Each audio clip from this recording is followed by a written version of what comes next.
Hey folks, today we're going to talk about the Spypoint Link Evo cellular camera. I bought this camera a few months ago, partially because of a recommendation from a friend, but also because I really wanted to try something different than what I've been running for the last several years. One thing to note is up until recently, all my other cell cams have been running off of an AT&T cell service, whereas this one is Verizon. So some of the areas that I'm hunting, I was getting horrible AT&T service, but I was getting good Verizon service, which is ultimately what led me to get this particular camera in Verizon. Let's get to some of the technical stuff. In order to get to the battery panel, you have to push the little button on the bottom, which pops this little panel where it houses 8 AA batteries. From there, you access the side panel, which gets you access to the chip, the SD chip, and literally just the on and off button. That's all you can control from this camera externally. From there, everything else is based on the app.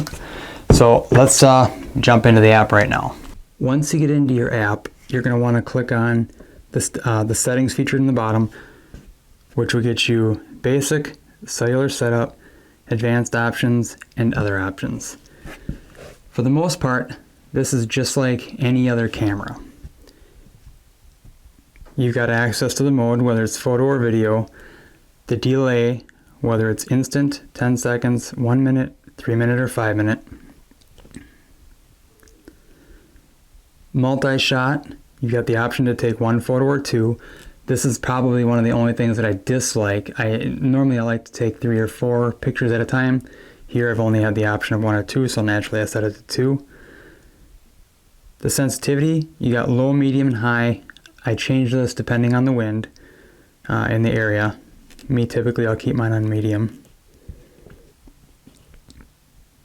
From the cellular setup, this is different than a lot of the other cellular trail camera options because here you've got a feature that allows you to save battery. You can have all of your photos sent to you once a day, twice a day, 6 times a day, 12 times a day, or at each detection. Now keep in mind that at each detection, it'll suggest that you use a 12 volt external source just to save on power. I keep mine set at 12. And you can also adjust the first transfer time at the beginning of every day. Mine just by default was 1:55 in the morning, and I've just left it there. You can also, if you're unsure if your camera is running, you can click this button here, which will allow you to take a photo at the next transfer. So basically, as soon as the camera updates, it'll send you a picture, and then from there you just hit apply changes. Some of the advanced features, it's really no different than a lot of the other ones. It's got the format, how you want it, the date, the time, the temperature, whether it's in Fahrenheit or Celsius, night mode, boost on or off. I keep mine boosted. And the battery type, whether or not it's AA, lithium, or 12 volt. And when you click into other option, this is the biggest feature on this camera that I actually really like that a lot of the other ones don't have, and that's report stolen. So if your camera is reported, like if you find your camera stolen, you'll click on that tab. Obviously I'm not going to do that now. And every time that your camera is turned on by whoever stole it, you'll get an up-to-date grid as far as where your camera is located. Again, some of the things that I like about the camera, it's really simple to use. With just that app pretty much does everything for you, and you really can't beat it as far as convenience and ease of use. As far as picture quality and video quality goes, I really don't have a lot of nighttime pictures. I only have daytime pictures for the most part. Just the nature of the beast where my camera is located. So the photos, again, you can only take 1 or 2 shots at a time. The video films in 720, and what you can do is you've got the option, since it will not send you the video, the one thing that you can do is you can have it set to where it'll take a photo right prior to starting the recording of the video, and it'll send you that still picture. One of the security features that I do like about this, in addition to having the report stolen feature, is the fact that you log into your camera via an app that only you have the username and password for. So you've got the ability there to control your camera specifically and it prevents other users from being able to even adjust the settings for that matter, let alone actually use the camera. In regards to the Spypoint cameras and even other cellular cameras across the board for that matter, I've noticed a trend on Facebook and other social media platforms where a lot of people are complaining that their cameras are not working. Well, I think part of the problem is a lot of people are used to your traditional non-cellular type cameras where it's either taking a photo or video or it's not. And if it's not, then it's got to be a camera problem. Whereas with your cellular cameras, no matter the brand, you're adding another component to this matter that is often overlooked, I think. And that is the fact that it is a cellular camera that is hosted through another third-party company, i.e. it's either AT&T or Verizon. And with that, you have a SIM chip that's located inside your camera that can also be bad. So if your camera is not taking photos at all, then odds are there's a camera issue. So if it's not taking photos and it's not storing it to the SD card, then there's a very good likelihood that, yeah, there may be something up with that camera, whether it's a firmware update or just a bad camera, which it happens with all the other companies out there too. So can't really knock Spypoint or whatnot for that. But also, if it is writing the chip, it's just not sending you the pictures or the first picture for video. Again, you also got to look at what's the signal like at that particular time when it was taking photos.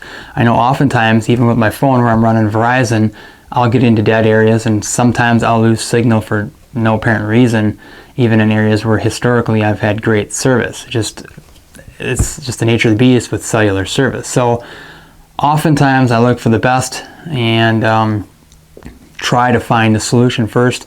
From what I've heard so far, they seem like they've got really good customer service across the board. I haven't really had to deal with them too much, but from what I've heard, they've got great customer service. And once you get a hold of them, a lot of times what they'll do is they'll try a firmware update first if you're having issues. And if that doesn't work, they replace the camera. One of the other features that I kind of find convenient and nice with Spypoint is they actually have a referral program. What the referral program does is, okay, now you know that I bought this camera, it's mine, I've registered it under my email address. If somebody else were to buy a camera and enter my email address as referral code, what'll happen is we both get a month free service, and you can also pick an option to where if it's one of the lower grade cameras, you get like a $50 mail-in rebate towards another camera. Or if it's the Link Evo or a couple of other the higher end cameras, you can actually get a $100 mail-in rebate, which will save you both quite a bit of money. And up till now, I think that's pretty much the only company that I've seen that offers a referral program. As far as picture quality goes, this is pretty much what I have found to be the case for all of my daytime photos. Again, I don't really have any nighttime photos to compare, and I have not used the camera yet on any of the videos. So this camera has not been on video mode yet. I know one of the other problems that I've seen other people post about is having either blank photos or black photos or something to that effect. I have not experienced that yet on my camera. So I guess if I start getting those types of photos, I'll address that when the time comes. And what I'll probably do is this camera's about to hit the woods and it's going to stay out there basically all winter long. But periodically I'll give you guys updates on its performance, how the battery life is going, and if the picture quality's changed. If I have any issues with the camera, I'll let you know how everything goes with my communication with Spypoint customer service. But I've got high hopes. So far, it's not a bad camera. Like I said, there's a few things that I'd like to tweak. I'd like to tweak how many photos it takes. I prefer more. I just like 3, 4, or even the option to have 5 pictures at once. A lot can happen in a single picture frame. One of the other things I think I would like to see is on video mode that they up it to 1080. I'm just a fan of having that higher definition video. I run a lot of my cameras on video mode, and to me everything is in the details. So while 720 is still technically high definition, I just prefer it in 1080. It's just a personal preference. If you've liked this video, please give it a thumbs up. If you're not already subscribed to our channel, please do that as well, and click the bell button up top so you don't miss out on any of our upcoming videos. In addition to that, If you're currently using Spypoint cameras, specifically the Link Evo, let us know in the comments the comments down below your thoughts, your opinions, and your experiences with this camera. We'd love to hear it. Whether it's positive or negative, let us know. And also, if you've had to deal with customer service because of an issue, let us know how that went as well. You know, there's literally millions of us hunters out there that use trail cameras on a daily basis. And I'm venturing to say that there's, quite a few Spypoint cameras out there, especially the Link Evos. And the more people that we can get to chime in on this comment section kind of paints a better picture as far as, I'm looking at it from a one camera perspective. But if we get all of this feedback into one location, it lets us really see what's going on. And while I'm having great experiences with this camera, some others may not. I'd like to hear it. So till next time, catch y'all later.